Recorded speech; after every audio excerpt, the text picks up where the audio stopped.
amigas, estamos hoy en nuestra sección de Salud para Todos y vamos a hablar de los miedos y las fobias. Sí, los miedos. De alguna manera, a todos el miedo nos paraliza, ¿no? En el sentido de que nos hace enfrentarnos a algo externo que o bien tomo el camino de la huida o afronto esa situación, ¿no? Lo que ocurre es que a veces el miedo nos puede llegar a paralizar. Y claro, demasiado miedo, ¿no? Estar un poco asociado a situaciones de miedo también nos hace disminuir el sistema inmune. Entonces, con tanto miedo no se puede vivir, ¿no? El miedo es necesario, pero de manera que nos protege como un instinto de conservación, pero ya vivir en ese miedo constante estamos hablando de otras cosas, ¿no?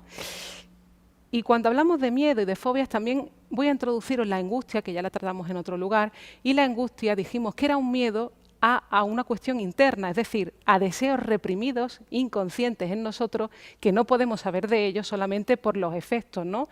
Por ese despliegue de síntomas que aparecen en la angustia, taquicardia, sudoración, vértigo, ¿no? Ante situaciones nuestro cuerpo habla, pero habla de un deseo reprimido que yo no puedo gestionar y que aparece en mí en forma de angustia, ¿no? Y está hablando de una satisfacción sustitutiva, es decir, es como una solución a ese deseo reprimido que yo temo, ¿no? Hay un temor a que aparezca ese deseo, siempre aparecen disfrazados. Y claro, son deseos del orden de reprimido, hostilidad que no tolero, deseos prohibidos que no tolero, ¿no? Y que se aparecen así. Vemos que el ser humano somos complejos.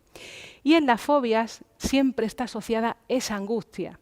Entonces en la fobia también, digamos que Freud nos hablaba que es un miedo a no tener miedo. De alguna manera nos limita, ¿no? Es como un desplazamiento en el que en ese objeto externo, como los animales, la tormenta, la oscuridad, esos medios de locomoción, ¿no? Como el tren, como el coche, también el ascensor, por ejemplo, nos está hablando de un desplazamiento que hay de un deseo interno reprimido, ahí está la cuestión de la angustia, del que yo no puedo huir, porque de mí mismo no puedo huir, pero lo desplazo en otro lugar y de ese otro lugar sí puedo huir. Pero en realidad habla de un miedo que no está puesto en mi lugar. Y claro, para hablar de esto es interesante que también señalemos que no podemos, ¿no? Es perjudicial de alguna manera exponer a las personas a situaciones que le producen angustia. No se curan así las fobias. No es porque esa persona no entienda que un ascensor no le puede pasar nada o que porque se suba en el coche o conduzca no le va a ocurrir nada. No es una cuestión de razonar, ¿no? No es cuestión de razonamiento, de decirle lo que tiene que hacer, los peligros que va a ocasionar. Es algo que cursa de manera irracional y de manera inconsciente. Inconsciente quiere decir que yo no lo puedo manejar y que tiene que ver con esos deseos reprimidos que dan cuenta de esa complejidad que en todos nosotros hay. Entonces, exponerle a un peligro así, vamos a aumentar la angustia, incluso va a ser muy perjudicial para la persona, porque no es ese miedo a ese ascensor, no es ese miedo a ese avión. Aviones no caen todos los días un número grande de aviones. Sabemos que hay cierto peligro, pero cuando ya te incapacita, cuando ya no puedes realizar ciertas actividades, incluso cosas que hacías en la vida cotidiana, como salir a la calle, como en la agorafobia, ya estamos hablando no de ese miedo a salir a la calle, es que hay un desplazamiento, hay algún miedo interno que no está puesto en su lugar y que se desplaza ahí, a esa digamos, ese objeto fóbico, ¿no? Por eso en psicoanálisis no hablamos de el objeto en sí, ¿no? No es el objeto el que te produce el miedo, sino que hablamos de esa posición fóbica, ¿no? De esa posición de cómo reacciono ante mis deseos. Es un mecanismo la fobia, el desplazamiento.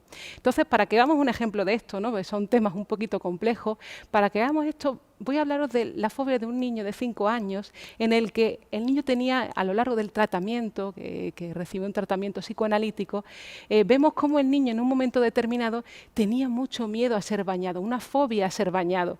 Y claro, lo que realmente escondía esa situación de miedo a ser bañado, miedo a bañarse, ¿no? Fobia al agua, estaba hablando de una situación en la que él, en esos avances, ¿no? en la familia, ¿no? Pues tuvieron una hermanita. Entonces esa hermanita, la madre bañaba a la hermanita en la bañera.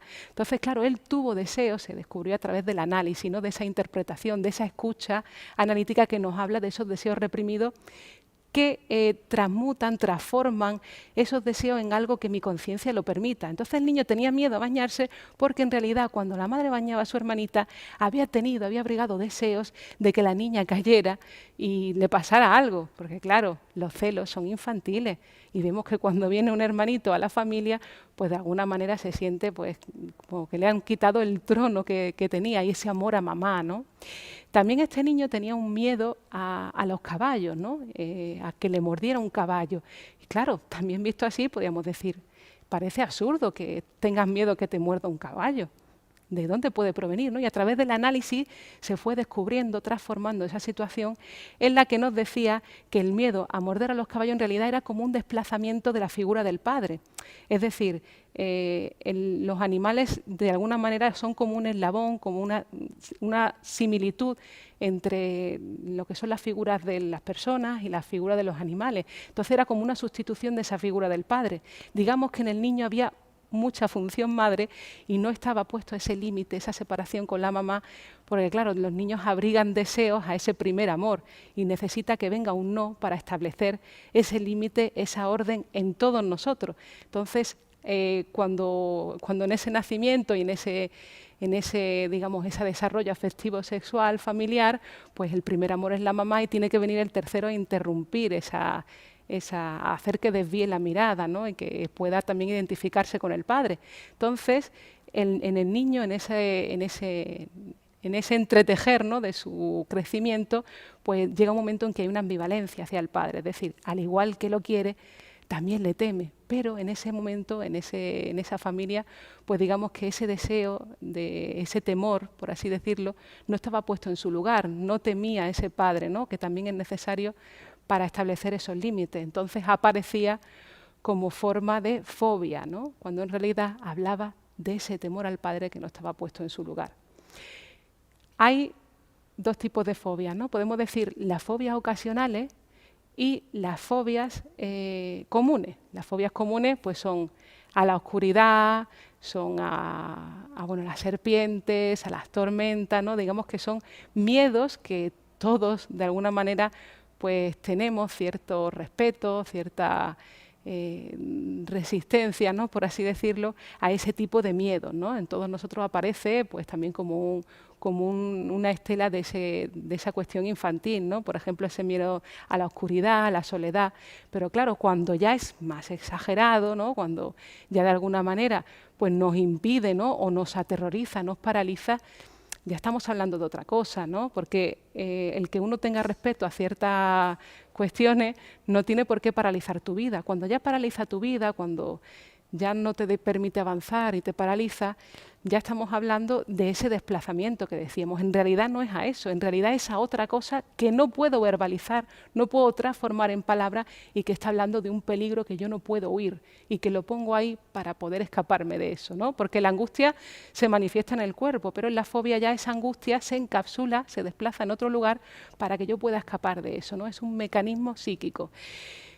También están las fobias ocasionales, ¿no? Las fobias ocasionales pues son fobias que son elementos de la vida cotidiana que no tienen por qué tener miedo, ¿no? Una cosa es que te ocurra a lo mejor que se pare el ascensor y uno se quede encerrado y a partir de ahí desarrolles una fobia, ¿no? Porque en realidad no estás hablando de la fobia, estás hablando de otra circunstancia, porque digamos que el primer lugar de desplazamiento, ¿no?, si hablamos del coche, del ferrocarril o el ascensor, que habla de la claustrofobia, es esa figura de la función madre, ¿no? Entonces es como un habitáculo que a uno le asfixia. Entonces estamos hablando de cuestiones que tienen que ver con cómo yo de alguna manera entro en el mundo, ¿no?, renuncio a ciertos deseos cada vez en mi vida, y si aparecen esa fobia y esos miedos es que hay algo que no está puesto en mi lugar y que estoy hablando de un miedo que no puedo transformar y que lo pongo ahí.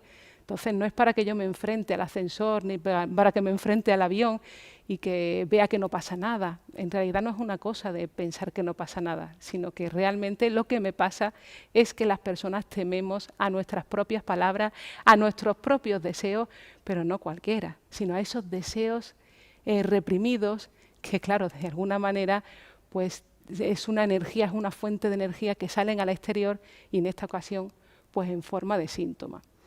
Entonces, ¿qué solución hay para los miedos y las fobias? Pues ya hemos visto que la solución requiere de que una persona, pues, digamos que de alguna manera pueda elaborarlos con la escucha psicoanalítica, porque esos miedos, esas fobias, ¿no?, están hablando de cuestiones que la persona no puede resolver y que las desplaza ahí. Y es una solución en la mejor manera que puede en esos momentos, pero tiene que solucionarlo elaborándolo a través de la palabra, simbolizando, ¿no? Y a través de esa interpretación va a poder producir otra posición diferente ante sus miedos y ante sus deseos, ¿no? Porque el deseo en realidad es un miedo, ¿no?